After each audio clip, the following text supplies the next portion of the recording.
تو اسی طرح یاد رکھو کہ جب ہم دنیا میں آئے ہیں تو اللہ تعالیٰ نے جس ٹریک پر ہمیں چلایا ہے، جس کو زندگی کہا جاتا ہے، یہ ایک ٹریک ہے.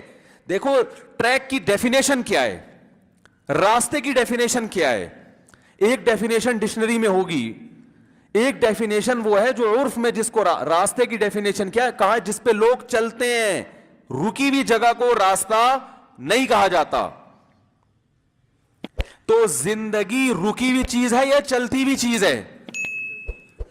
اگر یہ رک جائے نا، ٹائم رک جائے اور ہمارا آنے والا دن ہمیں قبر کے قریب نہ کر رہا ہو، موت کی طرف نہ لے کے جا رہا ہو، تو پھر زندگی ایک ٹریک نہیں ہے، راستہ نہیں ہے. پھر ہمیں منزل متعین کرنے کی چندہ ضرورت نہیں ہے، ڈائریکشن متعین. دیکھو ایک آدمی رکا ہوا ہے تو گوگل میپ کا کیا کرنا ہے اس نے؟ بھائی آلتی پالتی مار کے گاڑی میں آپ بیٹھ جاؤ تو اب نہ آپ کو میپ کی ضرورت ہے، نہ آپ کو گائیڈنس کی ضرورت ہے. وہیں چائے بھی آ جائے گی، وہیں گٹکا بھی آ جائے گا، وہیں پان بھی آ جائے گا، وہیں آپ میوزک بھی سن سکتے ہو یا تلاوت سن سکتے ہو، قوالی بھی لگا لو.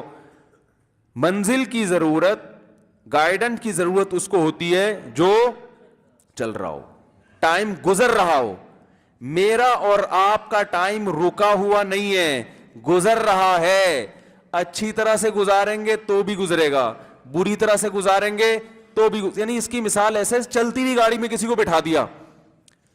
اب چلتی ہوئی گاڑی میں جس کو بٹھایا ہو وہ فوراً پوچھے گا یہ گاڑی جا کہاں رہی ہے، اور اس کی ٹینشن سب سے بڑی یہ ہوگی کہ مجھے پتا چل جائے کہ یہ گاڑی جا کہاں رہی ہے.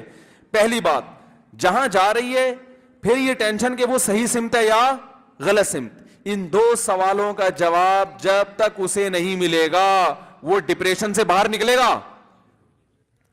وہ اسٹریس کی گولیاں، یہ نفسیاتی ڈاکٹر اس کمبخت کا علاج کرے گا. اور جس نفسیاتی ڈاکٹر کے پاس خود ڈائریکشن نہ ہو وہ لوگوں کے اسٹریس ختم کر سکتا ہے. آج ہر آدمی اسٹریس کے لیے نفسیاتی ڈاکٹر کے پاس جا رہا ہے، یہ نہیں پتا کہ یہ بیچارہ اپنی اسٹریس ختم. بولو نا بھائی، ڈاکٹر کے پاس جائیں ضرور، کیونکہ اسٹریس کی بھی دو قسمیں ہیں. ایک وہ ایویں دماغ میں نا کیمیکل دائیں بائیں ہو جاتے ہیں، وہ ڈاکٹر میڈیسن دے کے وہ سیٹ کر دیتا ہے. لیکن جو اصل اسٹریس ہے اس کا علاج نفسیاتی ڈاکٹر کے پاس نہیں ہے، وہ صرف پیغمبروں کے پاس ہے. دیکھو آج چھوٹی چھوٹی ٹینشنوں میں لوگ ڈپریشن میں جا رہے ہیں. ہم دیکھتے ہیں کہ پیغمبر اور پیغمبر کو فالو کرنے والے اس سے کروڑ گنا بڑی ٹینشنوں میں آئے مگر ڈپریشن میں نہیں گئے. کوئی ڈپریشن یا اسٹریس کی دوا انہوں نے نہیں کھائی، نہ کسی ڈاکٹر سے علاج کرایا انہوں نے. آج کی ٹینشن کیا ہے؟ بچہ ٹھیک نہیں ہے، انڈے لینے بھیجو تو بندر کا ناچ دیکھنے بیٹھ جاتا ہے. یہی شکایتیں ہوتی ہیں اب والدین کو. کوئی کام ہی نہیں کرتا. بھائی کیا کام نہیں کر رہا یار؟ اس کو جہاں مرضی بھیجو کم بخت، کوئی کام ہی نہیں کرتا. بیگم ٹھیک نہیں ہے، عورت کے لیے میاں ٹھیک نہیں ہے، بہو کے لیے ساس ٹھیک نہیں. ساس کتنا ظلم کر لے گی، تانے دے دے گی نا. بھائی آپ کو لٹا کے آپ کے سینے پہ گرم پتھر تو نہیں رکھے گی.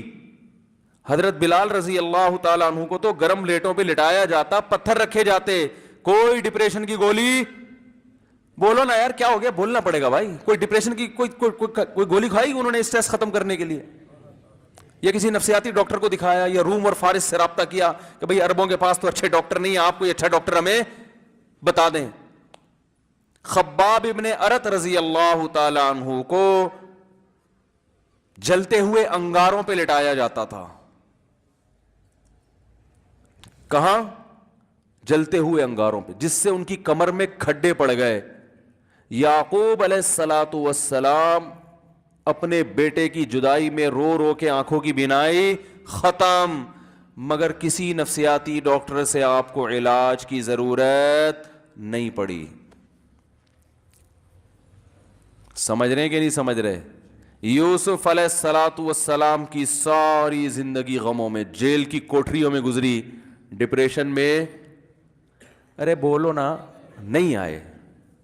جملہ مکمل کرنے سے بڑا فائدہ ہوتا ہے، بات دماغ میں اتر جاتی ہے. کتنی ٹینشنیں تھیں.